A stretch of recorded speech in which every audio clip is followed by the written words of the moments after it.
Ora, seja bem-vindo ao Think Tank desta semana. Como sabe, nós aqui não fazemos férias, ou seja, não fazemos férias do programa, fazemos férias individualmente. E por isso é que estamos aqui a fazer o programa à distância. Mas o Think Tank é um programa semanal aqui do canal Cor do Dinheiro, onde nós fazemos a análise da política e da economia da semana que passou. Ora, antes de irmos ao programa de hoje, deixe-me lembrar o que faço sempre, o disclosure daquilo que são as relações de sponsorship do canal, a saber, a Prozis, mas também o grupo Lucral. E também lembrar que este programa tem ajuda à produção do grupo Sem Disalidade. Agora, sim, vamos lá ao meio desta semana. Era inevitável falarmos sobre a Cimeira do Alasca, das expectativas que se tinha em relação à mesma Cimeira e o que resultou do encontro entre Donald Trump e Vladimir Putin.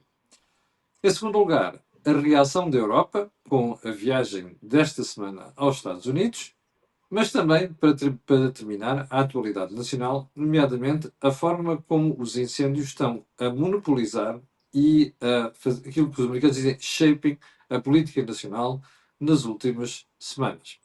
Bom, vou começar pelo José Filipe Pinto, que é o especialista das questões internacionais. Filipe Pinto, o que é que achou da Cimeira do Alasca, em primeiro lugar? Primeiro de tudo, não foi uma cimeira, foi uma reunião, porque a cimeira tem uma complexidade e uma agenda muito superior àquilo que aconteceu. Portanto, foi uma reunião. Mas, a meu ver, foi uma revisitação, aí sim, de uma cimeira, da cimeira de Alta ou da Crimeia. Em termos reais, o que a minha perspectiva é que tivemos ali o líder da ordem eurasiana, Vladimir Putin, e o líder da ordem liberal ocidental, Donald Trump, a negociar aqueles que serão os limites das duas ordens e os limites não apenas geográficos, mas também os limites económicos, ou se preferirmos, os limites dos interesses. Dito de uma forma mais simples, a forma como a reunião decorreu foi logo pré-anunciada pela recepção. E o que é que se mostrou durante a recepção? A passadeira vermelha para receber alguém que está proscrito pela comunidade internacional e que se diz que estava completamente isolado, e depois uns cumprimentos demasiado cordiais e, finalmente, uma primeira reunião com a comunicação social, em que Vladimir Putin fez questão de dizer que não estava a ouvir a pergunta, precisamente porque a pergunta o incomodava, quando é que ele parava de matar civis. Depois veio a reunião propriamente dita, e não foi uma reunião a dois e com intérprete, mas repare, Camilo, durante a reunião e depois no pós-reunião, quando há a declaração conjunta, o que é que faz Vladimir Putin? Fala em russo. Mas nós percebemos no final da reunião que ele podia perfeitamente ter falado em inglês. Aliás, nós sabíamos isto. O que é que isto significa? Significa que Vladimir Putin quis mostrar que o líder de uma superpotência fala na sua língua sempre que há uma reunião internacional. E este dado é um dado muito importante. O que é que ficou aqui decidido? Ficou decidido o limite geográfico, que é aquilo que daí a pouco falaremos quando falarmos na reunião de hoje com Zelensky e com os líderes europeus, mas ficou claramente aqui um elemento que a diplomacia não entende. E porquê é que não entende? O que seria normal é que houvesse, primeiro, um cessar-fogo temporário ou sectorial, depois um cessar-fogo geral, depois um armistício e só depois a paz. Ora, acontece que Vladimir Putin impõe o contrário, impõe a paz e diz o quê? Que verdadeiramente vai começar por um acordo de paz. Isso é tudo ao arrepio do direito internacional e da diplomacia, mas é tudo intencional. E nós temos de perceber que Donald Trump pensa que está a jogar às cartas, por isso fala tantas vezes que Zelensky não tem trunfos, mas o que ele está a jogar é com um xadrezista. E a grande verdade é que Vladimir Putin domina muito melhor a técnica do xadrez do que Donald Trump domina o póquer. Portanto, em termos reais, o bluff que Donald Trump oscila muitas vezes e parece mostrar, verdadeiramente é um bluff que se destina a defender uma coisa simplesmente. É a sua liderança na ordem liberal ocidental e os seus interesses. Ora, o que é que Vladimir Putin, enquanto jogador de xadrez, percebe a estratégia? O que é que lhe propõe? Precisamente a defesa desses interesses. E como é que se garante esses interesses? É quem é que vai controlar o mercado energético europeu? Quem é que vai controlar a venda de armas? Porque repara uma coisa, nós criámos a seguir à Segunda Guerra Mundial um órgão, que foi o Conselho de Segurança das Nações Unidas, para garantir a paz. E demos a 5 dos seus membros o direito de veto. Ora, acontece que desses 5 membros que têm direito de veto, os 3 maiores exportadores de armas antes do conflito eram membros desse Conselho de Segurança e tinham direito a veto. Era, em primeiro lugar, os Estados Unidos, em segundo lugar, a Rússia, em terceiro lugar, a França.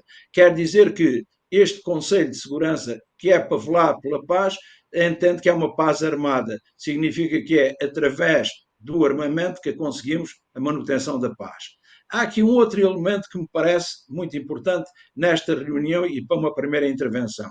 É nós depois percebermos claramente aquilo que foi a provocação de Putin no final, quando propôs que a próxima reunião, pudesse ser em Moscou. Isto significa o quê? Que verdadeiramente há um mandato do Tribunal Penal Internacional. Nem os Estados Unidos, nem a Rússia são subscritores do Tribunal Penal Internacional, precisamente porque sabem que se fossem, muitos dos seus militares seriam objeto, portanto, da condenação por parte deste Tribunal Penal Internacional nas missões que fazem no estrangeiro. E eu volto a lembrar que há 4 crimes autónomos no direito internacional. O crime de guerra, depois o crime contra a humanidade, o genocídio e a agressão. E o que nós percebemos é que nem os Estados Unidos, nem a União Soviética, neste caso a Rússia, estão em condições de garantir que os seus militares não cairiam na alçada deste tribunal. Há aqui um lapso que eu disse União Soviética. Sabe porquê, Camilo? Por uma razão simples, é que Lavrov levou para a mesa das Era isso. negociações a camisola com o símbolo da União Soviética. E este Filipe, dado é fundamental. Filipe, isso era uma questão que eu lhe queria colocar. A sensação com que nós ficamos, desde o body language de Donald Trump e de Vladimir Putin, até este pormenor da sweatshirt, que parece indicar CCCP, que são as siglas da antiga União Soviética, por parte do Sr. Lavrov, indicam, pergunta minha, mostra que aquele acrónimo TACO faz todo o sentido. Trump always chickens out. É que eu recordo que na semana anterior, em relação à Cimeira, o Presidente Trump tinha dito que das duas uma, ou Putin aceitava um cessar-fogo, ou então seria alvo das maiores sanções por parte dos Estados Unidos. Afinal, não saiu nada dali. Quem lê a crónica de Dom João I percebe que Fernão Lopes não fez de Dom João I a figura principal. A figura principal é Nuno Álvares Pereira. E porquê? Porque ele deu a ideia que Dom João I era alguém que era forte com os fracos e fraco com os fortes. Donald Trump, sem ter lido a crónica de Dom João I, tem um comportamento em tudo semelhante. Significa que quando pode impor aquele que é o seu poder, ele fala alto, fala grosso. Cada vez que tem dificuldade e percebe que do outro lado está um interlocutor que pode retaliar, ele acobarda-se. Ele não é conhecido por ter uma posição, primeiro que tudo, uma previsão, um comportamento sólido. E depois é facilmente previsível a sua reação. É uma política transacional, claramente, mas o que ele está aqui neste momento em relação a Putin é nesta perspectiva, e é o que hoje vamos depois falar daí a pouco, ele está nesta posição de que eu não quero de maneira nenhuma nem enfrentar e muito menos afrontar Putin. E repare, voltamos à outra questão, qual é o elemento-chave nisto? Ele trata-o por Vladimir, trata-o pelo primeiro nome. Este tratar por tu mostra o quê? Uma familiaridade, uma coloquialidade que não faz sentido entre os dois líderes das duas maiores potências. E depois temos, na declaração final de Putin, há 2 palavras-chave para quem, como eu, passa o tempo a fazer análise de conteúdo e análise de discurso, principalmente análise de discurso, mostra claramente qual é a finalidade de Putin. Putin depois de ter elogiado Trump, depois de ter explicado, repare que ele nunca falou em Biden, mas depois de ter dito que se não fosse o anterior presidente, nunca teria havido a guerra, tudo isso diz, refere-se concretamente a Donald Trump. E diz o quê? Diz que Donald Trump é alguém que verdadeiramente está preocupado com a prosperidade dos Estados Unidos, mas que respeita os interesses da Rússia. E aqui está tudo dito em duas palavras só. Prosperidade significa pode fazer o acordo connosco, porque nós garantimos o mercado energético europeu, como nós falámos no último programa, porque nós garantimos o mercado de armas europeu e porque muitos daqueles, o acordo que fez sobre as terras raras e minerais na Ucrânia, nós vamos respeitar. Pode garantir, mas agora tenha em conta aquilo que são os interesses da Rússia. Significa, em termos reais, deixe-nos definir claramente a ordem eurasiana ao Ocidente. Em Yalta havia 3 líderes. Aqui houve 2, não, houve 3. O outro líder que lá estava ausente, mas estava fisicamente ausente, mas esteve sempre presente. Chama-se Xi Jinping. Porquê? Porque Trump não fez nada que Xi Jinping não autorizasse. António, Trump foi comido de cebolada? Não acho. Não acho porque nós só podemos achar que Trump foi comido de cebolada se acharmos que ele tem uma posição, a posição tradicional dos Estados Unidos e uma posição idêntica à dos europeus. Ora, ele não tem. Aliás, um dos aspectos mais interessantes e confrangedores para quem é europeu é que a Europa deixou de ser ator, a Europa é objeto. Porque, portanto, basicamente aqui os grandes atores são Xi Jinping e são Trump. Trump faz o favor a Putin de o pôr ao nível dos dois atores, mas, enfim, Putin sabe perfeitamente que se não fosse a China ele já não estava neste momento em condições de manter o seu projeto tal como o tem mantido. E, portanto, nesse sentido, se nós achássemos que Trump efetivamente tinha os mesmos objetivos que nós, esperaríamos que ele usasse a cartada que anunciou anteriormente e que repetiu mais do que uma vez imediatamente antes da conferência, que foi vir dizer que se Putin não estivesse disponível para aquilo que era essencial para aceder a um cessar-fogo, e agora já não estamos a falar de cessar-fogo, estamos a falar diretamente do final do processo, portanto, da paz, o que ele tinha dito foi, lançarei sanções sobre a Rússia que tornarão a Rússia, mais fraca rapidamente e que os levarão a negociar de outra forma. Não só isso é duvidoso, porque implicava pôr sanções secundárias a países como a própria China, que eu acho que nunca faria por forma a que ela não comprasse os combustíveis russos, mas na verdade, tinha ainda, fora isso, margem suficiente para tornar a vida da Rússia difícil, mas não fez, porque os objetivos verdadeiros de Trump têm a ver única e exclusivamente com os interesses não do Ocidente, mas dos Estados Unidos da América, que são particulares dentro do Ocidente. E, portanto, ele vê a Europa tão fraca que considera que se apenas se centrar nos interesses americanos, os europeus vão se ajustar àquilo que for o melhor para os Estados Unidos na interpretação que Trump faz do que é melhor para os Estados Unidos. E é exatamente o que vemos na Europa. Aliás, segunda-feira de manhã, Trump diz só não há paz se o Zelensky não quiser. Faz faz um post na sua rede Truth Social, que depois é transposto para outras redes e para outros meios, onde ele diz isto é muito simples, eles têm que abdicar para sempre da Crimeia e têm que aceitar as linhas de estabelecimento de paz, entre muitas aspas, tal como foi acordado entre mim e Vladimir Putin. Qualquer coisa desse género. Ora bem, isto não é... ele está, de alguma forma, não a considerar a Rússia agressora, mas está a pôr o ónus todo no agredido. no agredido e nos seus aliados, que vão diligentemente a Washington. Isso tem um aspecto positivo, que é mostrar apoio à Ucrânia.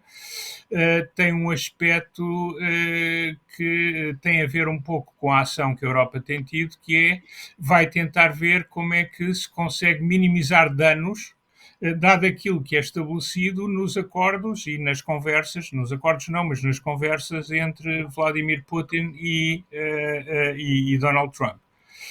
Portanto, eu acho que aqui se há um perdedor, e se há aqui um taco, o taco é a Europa, porque a Europa vai se ajustando permanentemente àquilo que vai sendo, enfim, combinado entre Putin e Trump, o que é verdadeiramente extraordinário, porque o que mostra o que faz a fragilidade militar. A Europa são 450 milhões de pessoas, a Europa é um PIB 10 vezes maior que a Rússia. É evidente que há aquele general muito amante da Rússia que já nos disse que isso não é nada assim, que a Rússia de facto é um monstro económico, mas não é aquilo que a realidade mostra. Portanto, o que nós temos é, na verdade, uma situação em que o equilíbrio a que se vai chegar será certamente um equilíbrio em que os Estados Unidos veem, como dizia o Zé Filipe Pinto, a Europa como mercado relativamente cativo para alguma da sua energia, e, por outro lado, vê também a Ucrânia como um fornecedor de algo que é absolutamente essencial no presente e no próximo futuro, e onde a China é de longe o principal detentor, que são as chamadas terras raras, e todos estes novos materiais que são muito importantes à indústria atual e do futuro, e à própria produção energética, ou pelo menos a algum tipo de produção energética. E o que acontece é que Trump está a assegurar isso, enfim, a Europa vai ter de se ajustar, tentando, e depois aí também vai muito depender da Europa, porque as garantias de segurança dependem da vontade da Europa. No discurso, a Europa dá sempre imenso apoio à Ucrânia. Na prática, tem gasto muito dinheiro, mas se calhar não o tem feito sempre da forma mais eficaz e da forma mais credível do ponto de vista de dissuadir a Rússia. Portanto, o que Trump vai fazer é fazer um acordo que faz sentido na perspectiva dos Estados Unidos, e depois vai deixar o ónus sobre a Europa, não apenas sobre a Ucrânia, sobre a Europa também, e a Europa vai ter de se definir, e vai ter de transformar os discursos em ações. Vamos ver se é capaz de o fazer. Luís, o que é que achou da Cimeira? E já agora, não está preocupado com os resultados, nomeadamente para a Europa? Então, bom dia a todos. Primeiro, deixe-me comentar uma afirmação do José Filipe Pinto no último programa. Eu já tinha perdido a comunicação e não pude falar. Tem a ver com isto. É uma afirmação que concordo com ele, mas é preciso fazê-la no contexto adequado. O José Filipe Pinto disse que a Ucrânia não era uma democracia do nosso estilo, era um modelo híbrido. Eu estou de acordo com ele, mas é preciso perceber que a Ucrânia estava a meio caminho entre o modelo soviético e o nosso modelo europeu ocidental. Eu conheço todos os países do leste europeu que aderiram à União Europeia, conheço a Ucrânia, conheço a Rússia e percebi perfeitamente que a Ucrânia estava mais atrasada neste processo. Mas para mim o que é importante, e é isso que merece a solidariedade europeia, é que a Ucrânia, em manifestações e até pelo voto popular, escolheu claramente o nosso modelo europeu da União Europeia e não o modelo russo ou soviético, e por isso ela merece a nossa solidariedade. Temos que compreender que a Ucrânia, obviamente, estava a meio caminho entre os países do leste europeu que já aderiram à União Europeia e à NATO e o modelo russo-soviético, e as fragilidades que apontamos à Ucrânia com os plutocratas e não temos uma democracia estabelecida, vem ainda do modelo soviético e não da falta de querer de um povo que quer alinhar com o nosso modelo. Isto é para comentar e pôr no devido contexto o que está a passar na Ucrânia. É evidente para mim o grande vencedor do encontro foi Putin. O Trump, que a meu ver é um amador nestas questões das negociações internacionais, julgava que ia elogiar e ia puxar pelo ego de Putin com aquilo que fez, que foi chocante, dar-lhe passadeira vermelha, dar-lhe aplausos, pôr no fundo as Forças Armadas americanas a servir a este enquadramento. Isto para mim foi chocante e afinal de contas aquilo que ele tinha dito, ou faz aqui um safogo, ou nós, americanos, impomos sanções pesadíssimas à Rússia, nada disso concretizou. Portanto, mais uma vez, Trump merece o epíteto do taco e, de facto, acho que Putin, que era tratado por nós como um pária na comunidade internacional, foi posto ao nível das grandes potências, ao nível dos Estados Unidos por Trump, e portanto acho que a Cimeira foi uma grande vitória de Putin. Concordo com aquilo que já aqui foi dito, não vou repeti-lo, mas sublinho que estou convencido que Trump já alinhou com Putin o quadro da repartição de territórios que querem fazer para chegarmos à paz, e agora vão tentar convencer Zelensky nessa perspectiva, esse alinhamento territorial que os dois já negociaram, e se Zelensky não concordar, eles dirão que Zelensky, que é o agredido, que é um obstáculo à paz. É evidente, considero muito positiva a reação europeia no sentido de três grandes líderes europeus, como o Merz, o Macron e o Steinmeier, e parece que a senhora van der Leyen também vai alinhar nisto, irem a Washington com Zelensky por duas razões. Primeiro, que mostra uma solidariedade europeia, embora mitigada por tudo aquilo que o Zé Filipe Pinto e o António Nogueira Leite já disse, para com a Ucrânia, e segundo, para minimizar o risco de Zelensky ser novamente exposto de forma altamente inconveniente se estivesse sozinho com Trump. Mas estou convencido que Trump e Putin já têm um pré-acordo sobre a divisão territorial da Ucrânia, isto favorece, obviamente, as pretensões de Putin. Portanto, acho que Trump, que teoricamente seria o líder do Ocidente, nós, infelizmente, temos uma Europa fraca e não temos um presidente dos Estados Unidos que seja o verdadeiro líder do nosso modelo.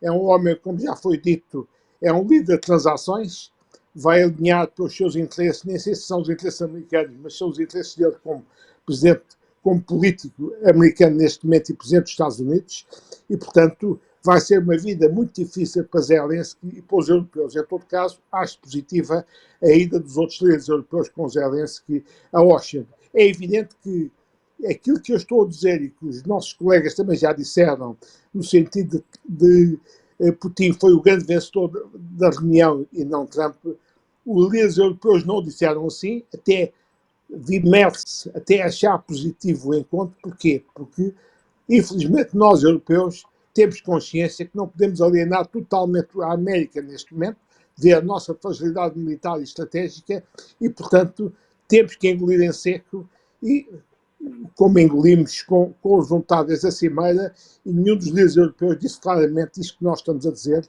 que Putin foi o grande vencedor, graças à falta de experiência internacional e, eu diria, de qualidade institucional num homem como Trump.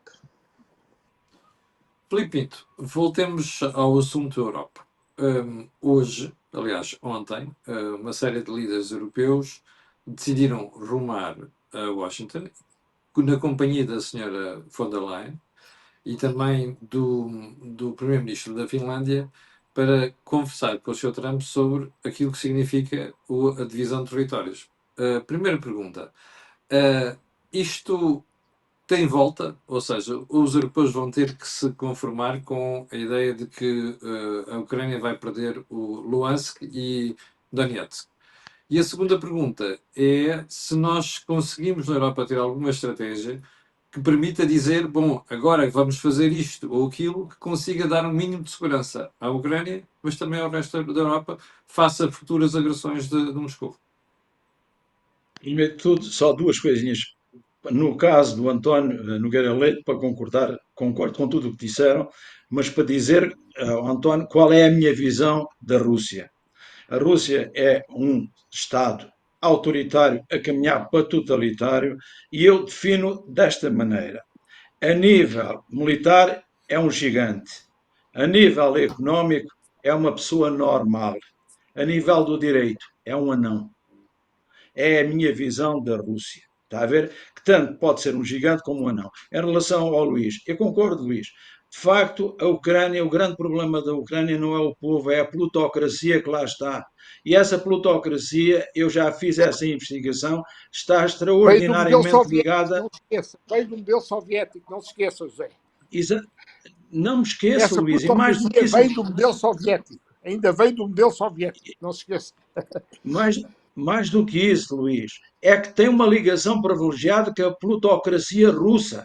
Eu já fiz essa Exato. investigação. Há uma ligação umbilical entre a plutocracia soviética e a plutocracia ucraniana, que só está à espera Estou de de acordo. colocar no poder alguém que sirva aos seus interesses. Ponto final, parágrafo. Concordo, Agora, concordo, pegando concordo. nas respostas ao Camilo.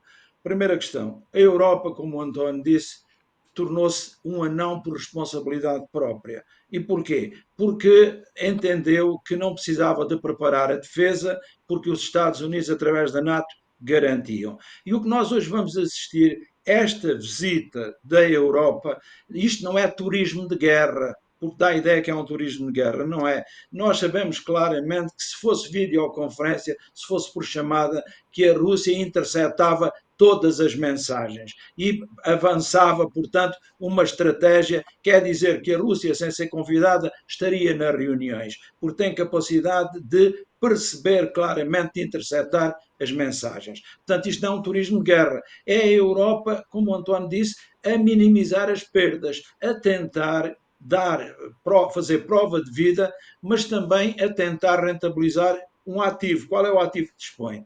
Trump exigiu que a União Europeia, não foi a União Europeia, foi a Europa, porque há membros da NATO que não são da União Europeia e há membros da União Europeia que não são da NATO. O que é que acontece? Trump exigiu e os países europeus acederam a que iriam fazer todo o esforço no sentido de aumentar as suas contribuições para a NATO.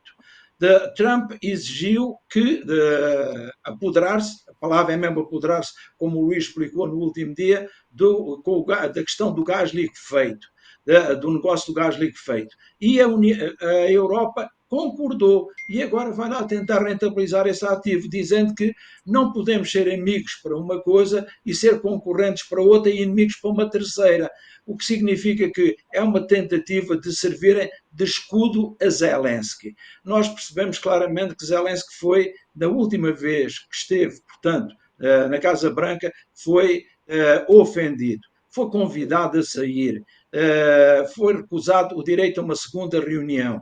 E é evidente que isto é humilhar. Porquê? Voltamos à história de ser fraco com os fortes. Então a União Europeia vai agora, a União Europeia, as principais vozes da União Europeia e da NATO vão juntamente com Zelensky. Para quê? Não é para aumentar o número, é para tentar mostrar que Donald Trump também tem compromissos para com estes seus aliados e os compromissos não são apenas num sentido, têm de ser nos dois sentidos. O que é que penso que vamos resultar, o que é que vai sair daqui? A Europa tem nas suas mãos o seu destino. É a Europa que vai decidir o que é que quer. Nós não podemos virar as costas aos Estados Unidos, mas não podemos ter uma atitude de subserviência relativamente aos Estados Unidos. São coisas completamente diferentes. O problema que nós temos na Europa é uma crise de lideranças. Nunca um mau líder interno pode dar um bom líder comunitário. Nós estamos fartos de repetir isto aqui. E o que acontece é que, neste momento, a Europa precisava de vozes encantatórias, mas não são as vozes populistas. São vozes que verdadeiramente percebem qual é que é o papel que a União Europeia pode vir a desempenhar na nova ordem mundial, de se relacionar com todas as áreas e não apenas pôr os ovos apenas num cesto. Nós temos de aprender a relacionar-nos com todas as áreas, apesar de termos um aliado preferencial que são os Estados Unidos. O que é que eu quero dizer com isto? Hoje eu penso que vamos tentar mitigar as perdas. Vamos tentar que verdadeiramente as concessões territoriais a que a Ucrânia vai ser obrigada sejam o mínimo, mas ao mesmo tempo que se respeite no essencial aquilo que eu chamo a dignidade. E o que é a dignidade?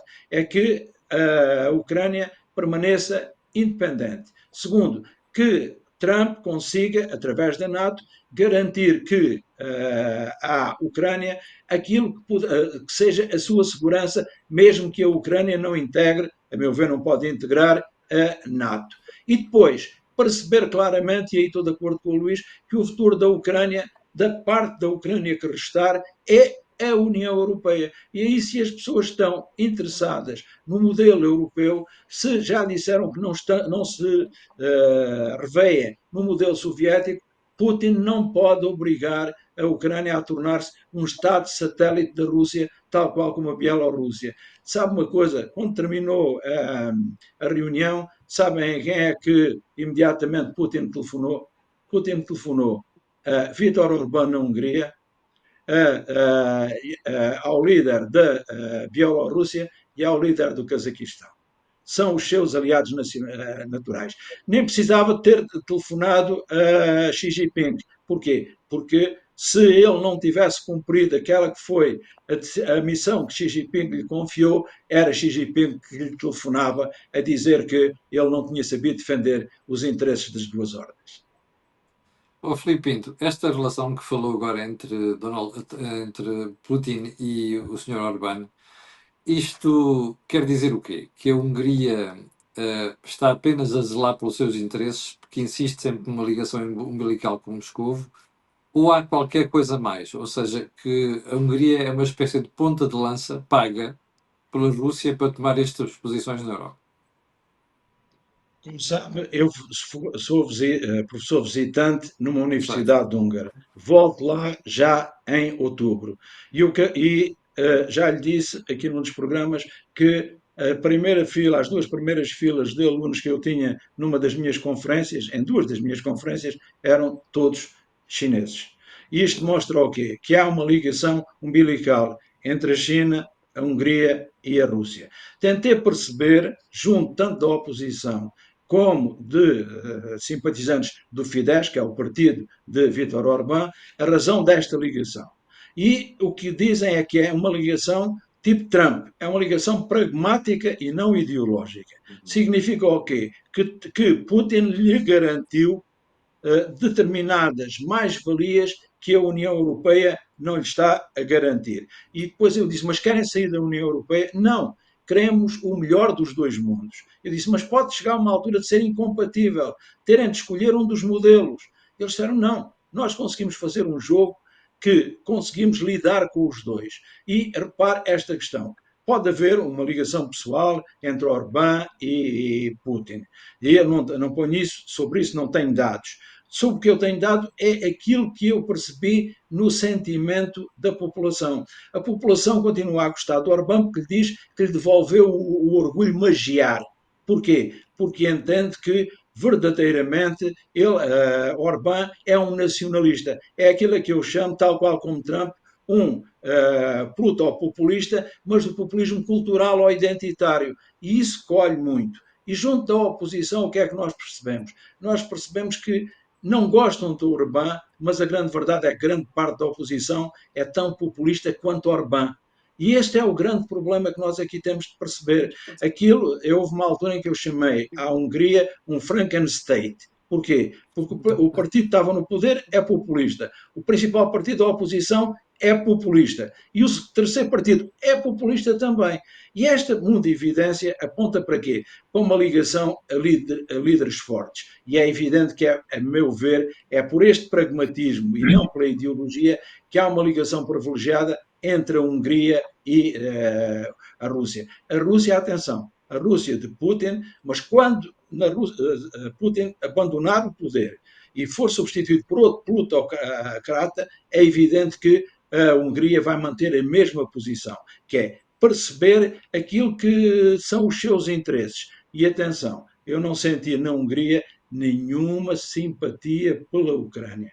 Mais do que isso, senti como que um revanchismo relativamente à Ucrânia e também um revanchismo em relação a alguns dos vizinhos, mesmo até daqueles que alinham com Moscou, como a Eslováquia. Eu ouvi várias vezes a personalidades com peso mesmo no Fidesz que a Eslováquia é uma invenção. Nunca existiu e não tem sentido de existir. O que significa o quê?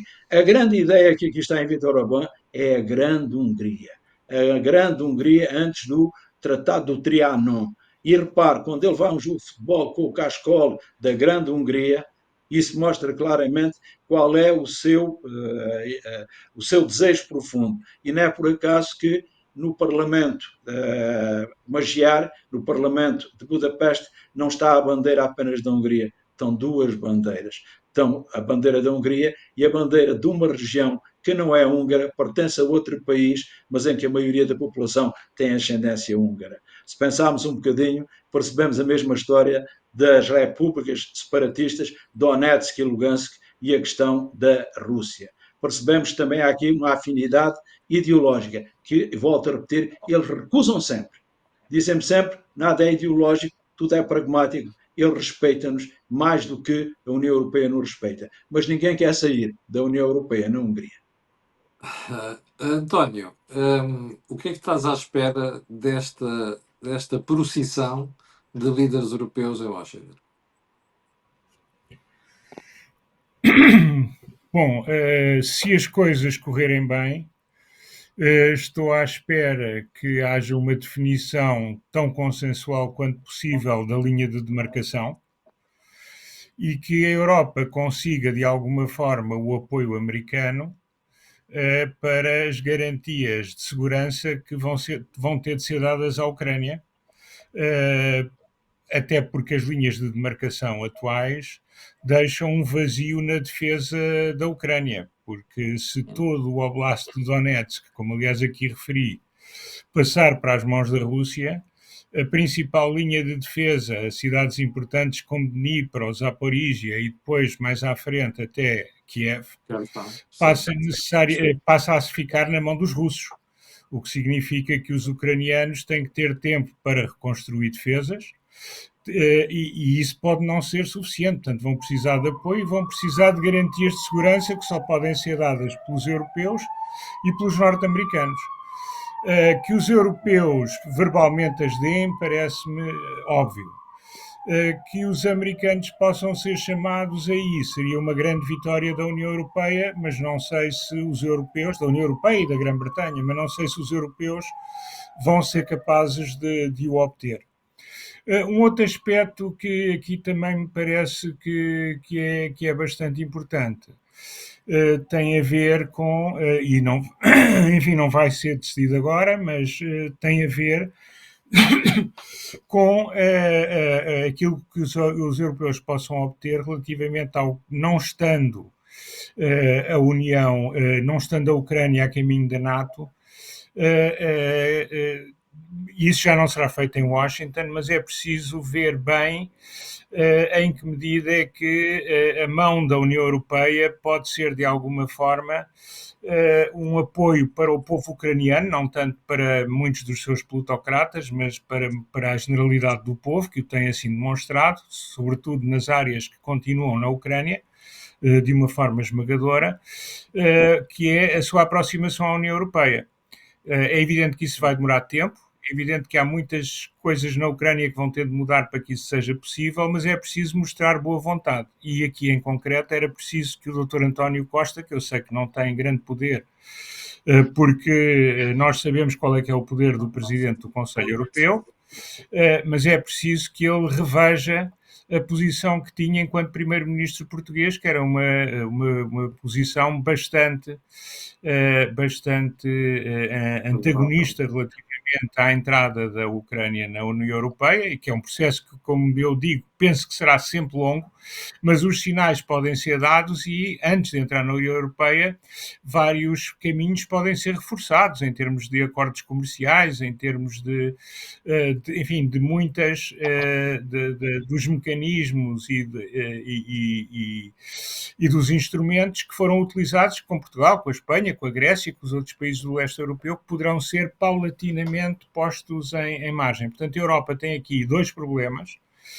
Tem um problema só com a Ucrânia, para além de outros problemas que a Europa tem, mas tem um problema de se rearmar para também, através desse rearmamento, ser credível na capacidade que tem de proteger a Ucrânia. Tem que ser capaz de trazer os Estados Unidos para este mecanismo. Enfim, e uma coisa é os Estados Unidos porem-se imediatamente fora, outra coisa é conseguir estudar modalidades em que os Estados Unidos possam ajudar a Europa e dar também eles garantias de segurança à Ucrânia, que aliás deveriam ser óbvias em função dos interesses económicos que já asseguraram na própria Ucrânia, e muitos deles em regiões muito próximas daquilo que vai ser a linha de demarcação. E, finalmente, no plano económico e no plano político,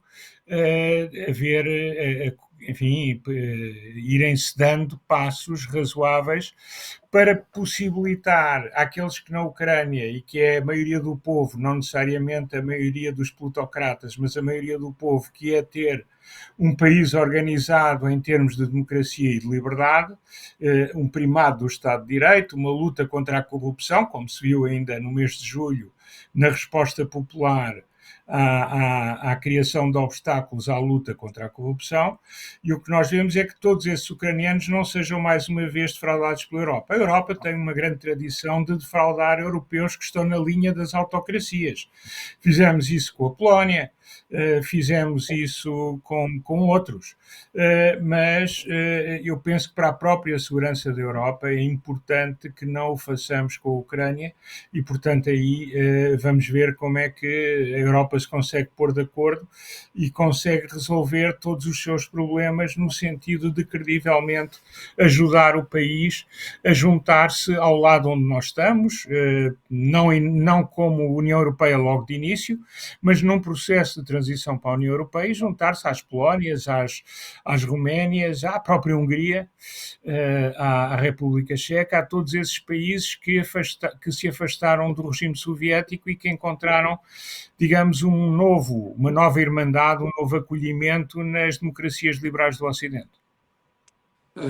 António, e em relação às cedências territoriais, depreendo que para ti isto é um dado inevitável. Resta saber só onde é que vai ser traçada a linha. Se é todo o Donbass e todo o Oblast, ou se isto vai ser apenas uma cedência parcial. Não, eu penso, quer dizer, não sei exatamente onde é que vai ser, acho que vão ser significativas, acho que mesmo assim, se a Rússia quiser ficar com o resto do Donbass, o que também é importante para a Rússia e para o seu patrão China, porque também tem nesta zona, que ainda é ocupada pela Ucrânia, tem bastantes matérias raras, portanto Sim. Passariam dos Estados Unidos para o outro lado, e aparentemente o homem que quer explorar uma parte importante dessas terras raras está de acordo com isso. Aparentemente os russos deixam cair o interesse nunca deixaram cair, mas deixam cair a exigência de ficar com as terras não conquistadas nos oblasts de Zaporíжia e também mais abaixo. Enfim, e se assim se conseguir garantir o acesso através da defesa de Odessa e da sua região, garantir o acesso da Ucrânia ao Mar Negro e, portanto, ao oceano, através do Mediterrâneo. E se conseguir também manter, enfim, que Kherson, uma linha ali na zona do Dnipro, com os russos de um lado e os ucranianos no outro, e sobretudo se houver garantias de defesa, porque isso é muito importante, porque os russos, obviamente, o que vão fazer agora é tentar, através dos seus aliados, enfim, recrutar. Alguns estão no terreno, como sabemos, há tropas oficiais de países aliados da Rússia no terreno, não há de países aliados da Ucrânia, como em posições de combate. e tentar, através dessas garantias, enfim, poder depois proceder a tudo mais. Agora, sem garantias de defesa e sem garantias que sejam credíveis e que sejam facilmente mensuráveis num espaço relativamente curto, esta linha de defesa é só um hiato de preparação para que a Rússia lance um novo assalto a seguir. Portanto, é muito importante, e esse é um ponto central para a Ucrânia, e depende muito da vontade da Europa e também da Ucrânia, que seja possível dar efetivas garantias de apoio à defesa da Ucrânia nesta nova versão mais pequena, em que não de jure, mas de facto uma parte importante do país passa a ser administrado, enfim, enquanto no futuro previsível pela Rússia. Luís, Uma coisa, tem alguma só expectativa uma coisa. favorável? Posso falar só Força, para força, completar força. o pensamento do Luís, com o qual concordo. Uma boa proposta que servia aos interesses da Ucrânia e da União Europeia seria que a parte a ceder, para além da Crimeia, incluísse apenas o Donbass. E se a parte de Zaporizhia, Kherson, passasse toda para o domínio ucraniano. E porquê, António? Porque se ficar ainda parte nas mãos russas, vão usar a mesma estratégia que usaram nas duas zonas de Lugansk e de Donetsk. Vão dizer que há lá uma população que está a ser perseguida e vamos ter outra vez a mesma estratégia que houve, portanto, nas repúblicas separatistas.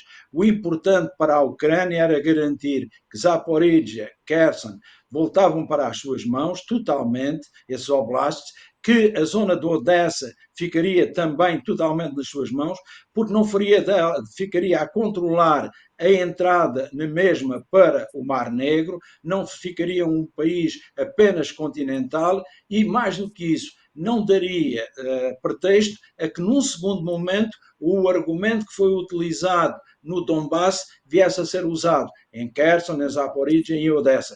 E quando eu falo em Odessa é por uma razão muito simples, é porque o sharp power russo, quando influenciou muito aqui as nossas universidades, principalmente no Reino Unido, sempre fez de Odessa a sua referência. E essa questão de Odessa é fundamental.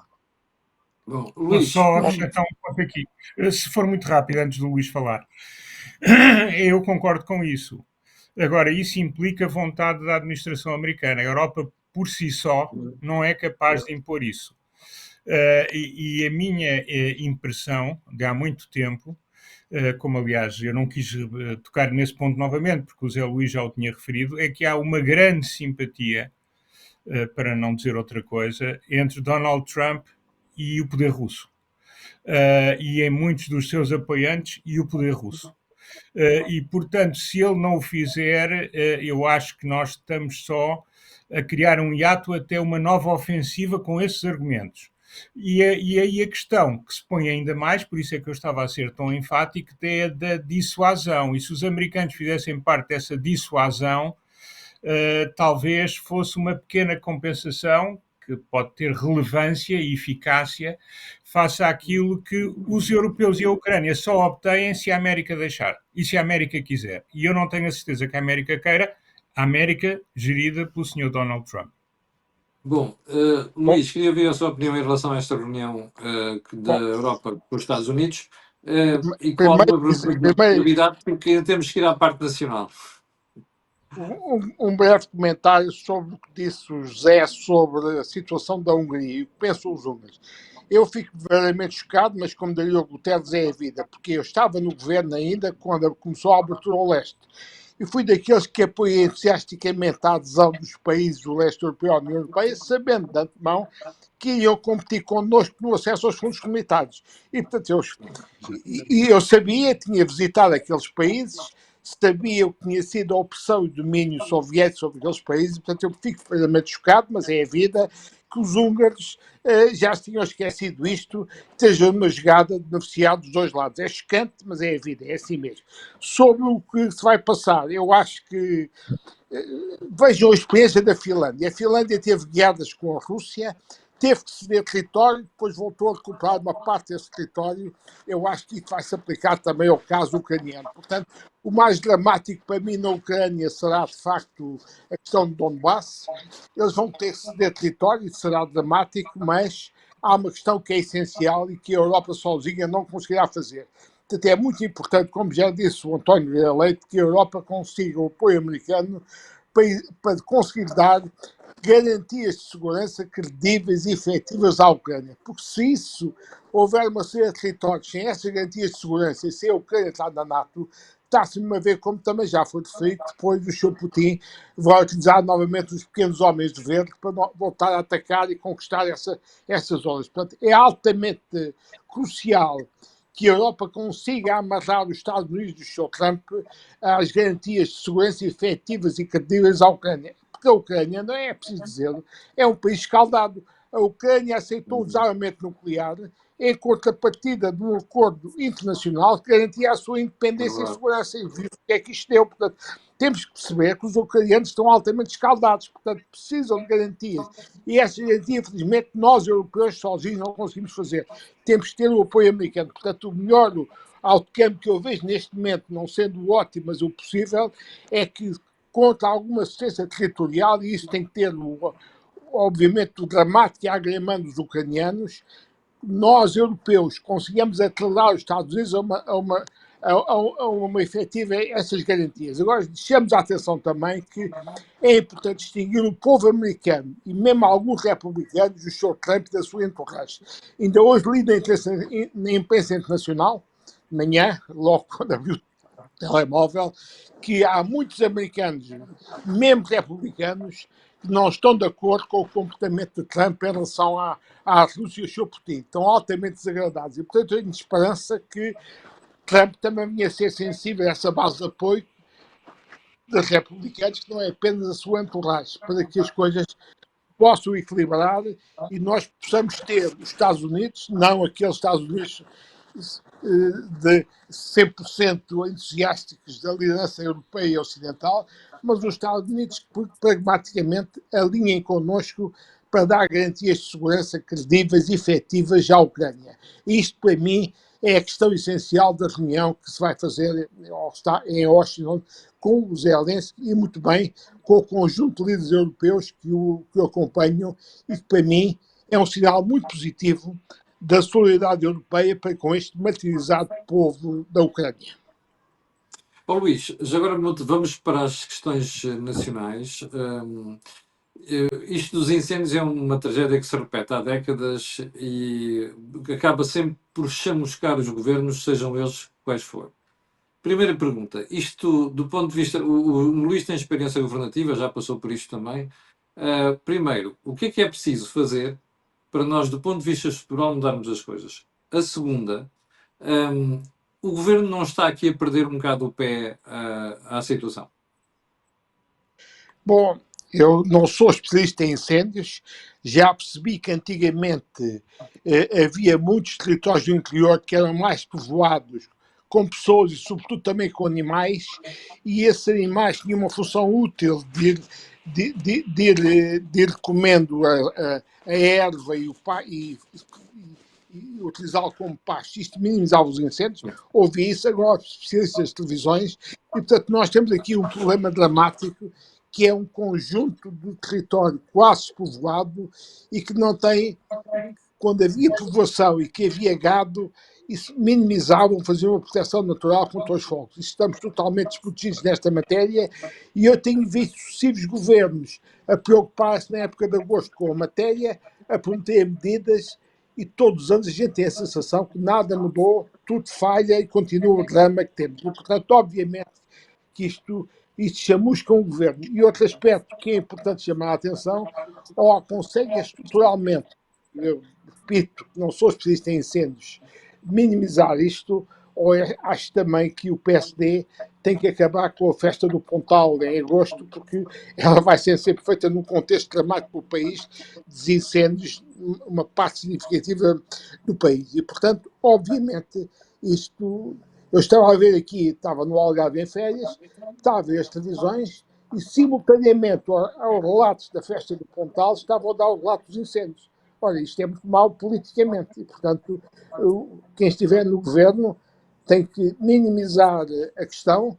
Se for o PSD e a AD, eu acho que esta festa do Pontal é má altura face à época trágica dos incêndios e toda a gente diz que é melhor prevenir do que depois apagar fogos, mas não conseguindo perceber, Mas ninguém e não faz sou nada.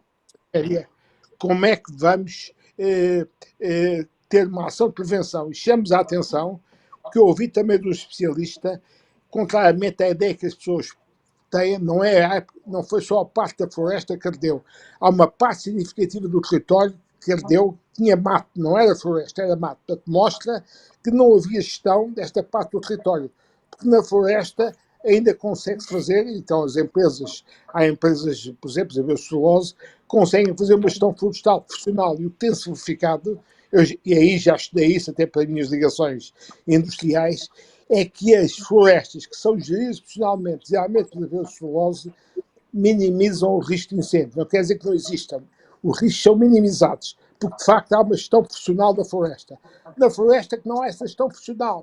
E na zona dos matos, é este desastre que temos de repetir de ano para ano. Outra coisa que também me explicaram, e eu digo isto em termos de sistemas, é que antigamente, atempadamente, antes desta época dramática de julho, agosto, mais quente do país, havia fogos que eram feitos intencionalmente para evitar fogos maiores depois em julho e agosto.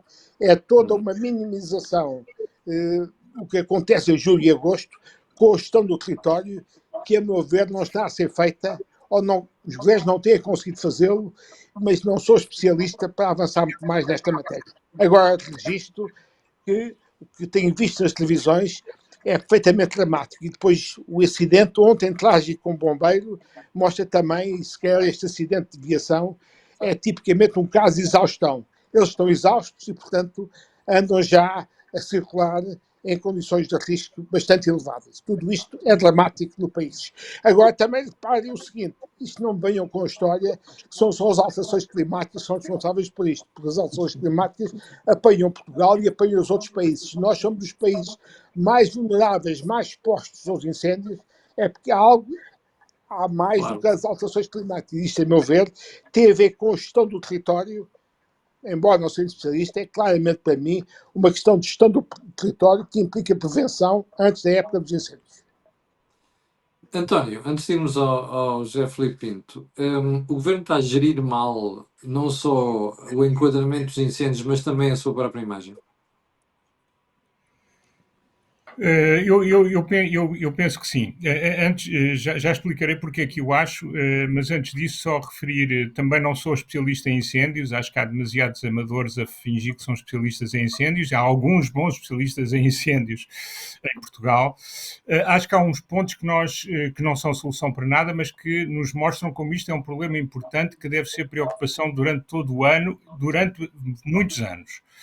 O primeiro tem a ver, obviamente, como dizia o Luís e bem, as alterações climáticas estão a incidir mais sobre a Europa, mas em termos de elevação de temperatura, mas não são um fenómeno exclusivo de Portugal. O que é exclusivo de Portugal, do norte e noroeste de Espanha, é a conjugação de um clima mediterrâneo no sentido de que tem verões secos, com grande pluviosidade nas outras estações, o que leva à existência de grandes florestas. Por isso é que nós vemos, se olharmos para o mapa de Espanha, vemos onde é que estão os fogos, e eles estão na continuidade da floresta portuguesa, na floresta galega, na floresta leonesa, na floresta cantábrica.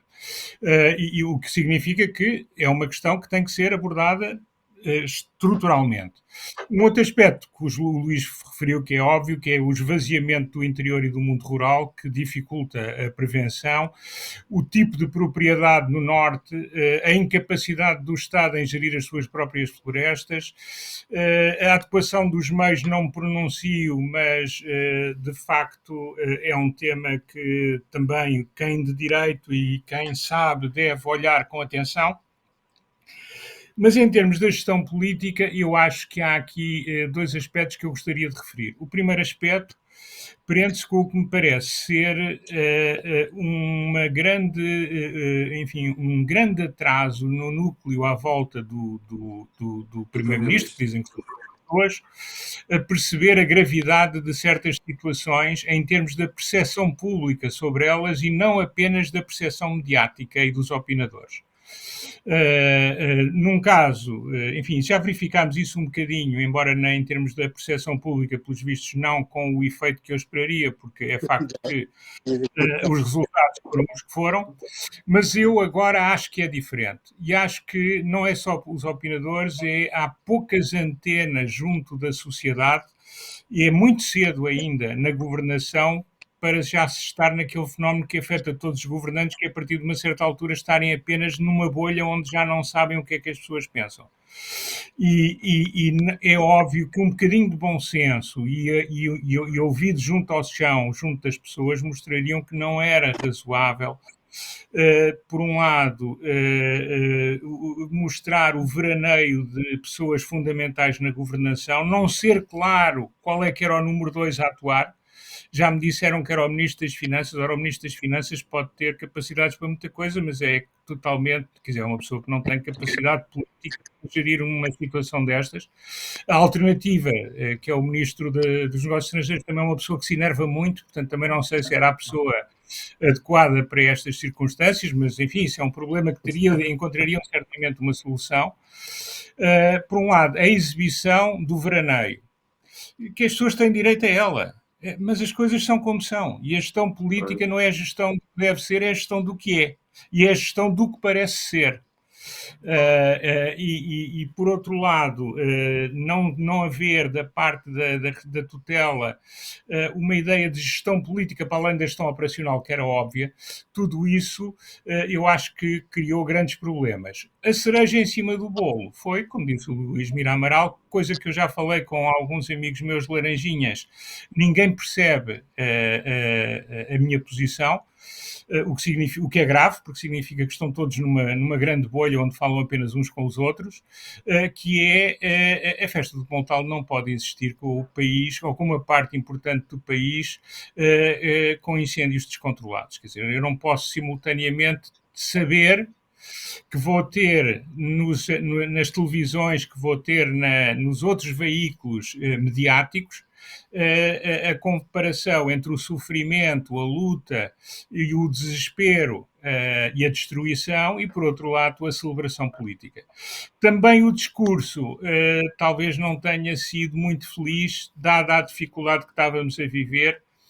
Eu até acho que uma alternativa, isto não, é óbvio que não estou a dar solução para ninguém, mas uma alternativa teria sido deixar lá os militantes. Pode ser que te ouçam, António. Deixar os militantes que o Primeiro-Ministro fazia, enfim, do seu escritório, um discurso sobre os incêndios pós-militantes e sobre os desafios que o país tem, e não aparecia sequer. Agora, o que nós vimos, as pessoas estão todas de boa fé, certamente, mas do ponto de vista político foi desastroso. E eu tenho pessoas que não são da militância, mas que são pessoas que tipicamente votam na área da AD, como eu voto muitas vezes, a maior parte das vezes, e as pessoas estarem realmente zangadas com a exibição da festa, a exibição do veraneio e uma parte importante do país num sofrimento e destruição, sem fim à vista, porque nós não temos há muito tempo tantos dias com condições tão favoráveis para aquilo que está a acontecer. E, portanto, eu acho que espero sinceramente que não se repita no futuro. Ok, deixa-me só acrescentar uma coisa em relação ao que disse o António. Eu acho que isto não significa que os governantes tenham que estar na linha da frente dos focos.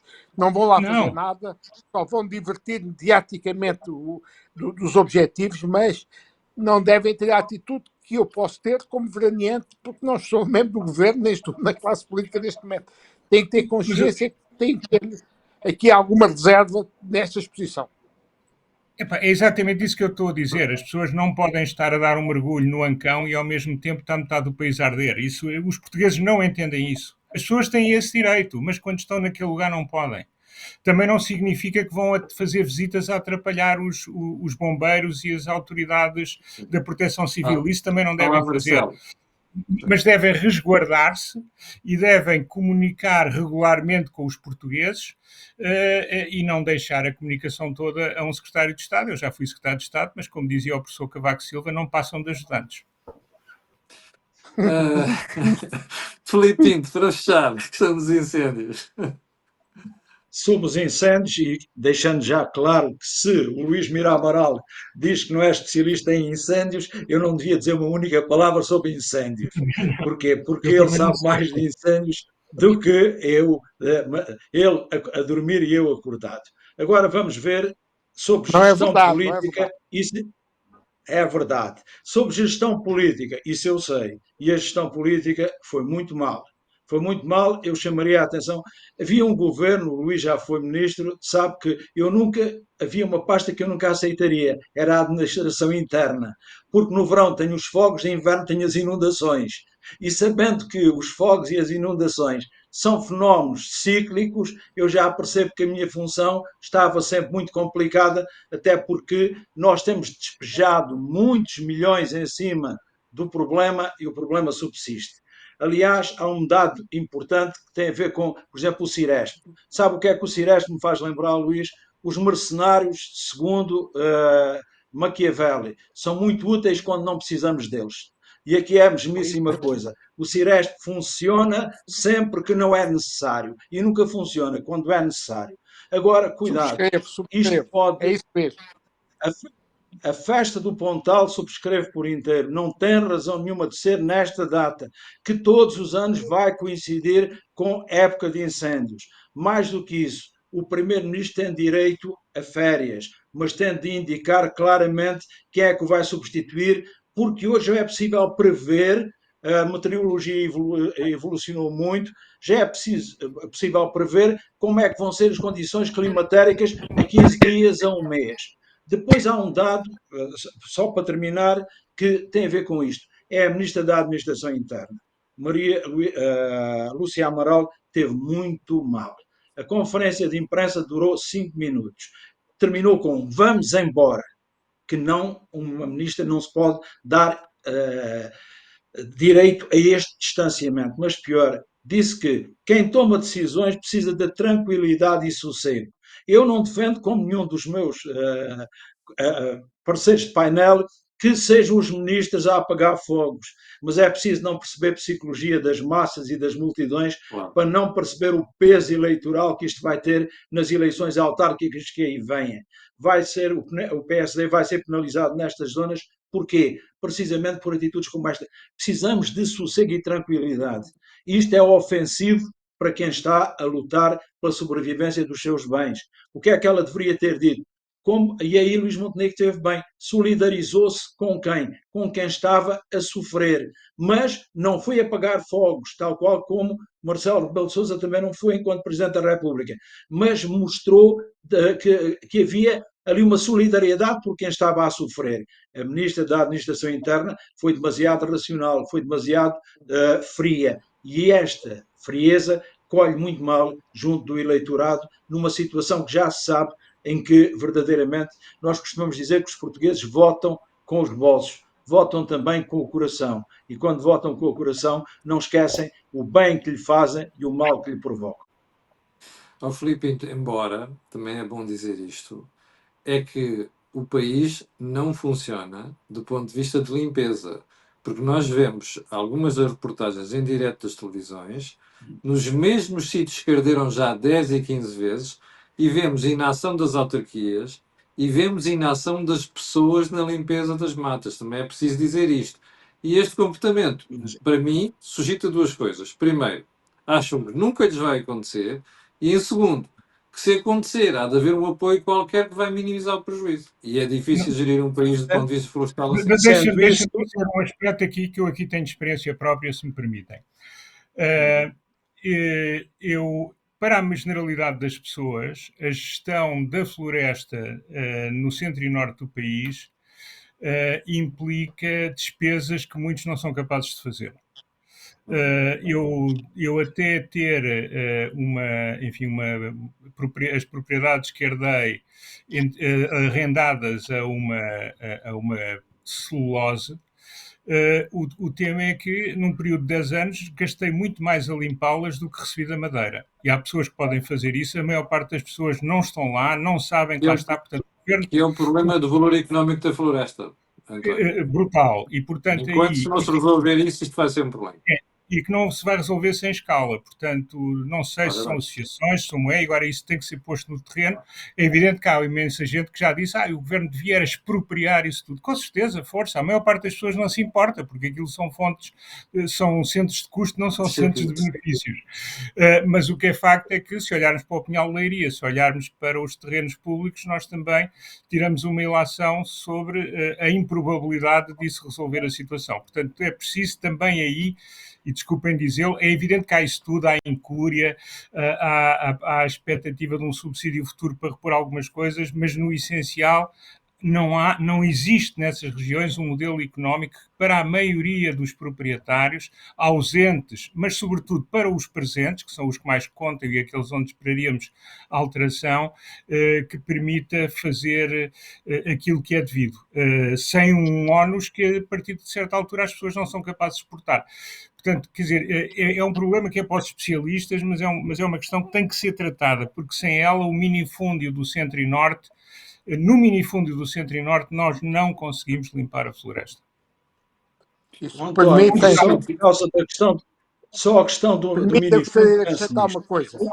Ok. O Tem que ser programa, feito. o governo tem um programa que diz que os proprietários de 1 a 10 hectares podem solicitar apoio para a limpeza dos terrenos. Recebem 650 euros por hectare. O problema é que têm de fazer uma candidatura. Estamos a falar de uma população envelhecida, que esta burocracia de uma candidatura verdadeiramente não lhe diz nada. Preferem perder os 650 euros, não se candidatar a eles, porque têm consciência de que não são capazes de se candidatar.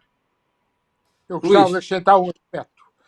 Eu acho que os primeiros ministros têm cometido um erro. Escolhem para ministros da administração interna senhores ou senhoras com formação jurídica, muito preocupadas com os aspectos legais, mas têm que perceber que o ministro da administração interna, nestas alturas críticas, é o gestor político de uma crise muito séria. E, por isso, exatamente. estas pessoas têm falhado na gestão política das crises, como, aliás, aqui foi sublinhado. Bom, Totalmente de chegamos acordo. ao final. Passámos aqui um bocado do nosso tempo, mas eu julgo que foi útil do ponto de vista de reflexão para os nossos espectadores. Chegámos ao final do programa de hoje. Nós voltamos na próxima terça-feira, à mesma hora. Mas antes de ir embora, quero lembrar que o canal tem várias parcerias que permitem que estes programas sejam feitos, a saber, com a Prozis, com a Blue Crown, e este programa ainda tem ajuda à produção do grupo Sendigel Data.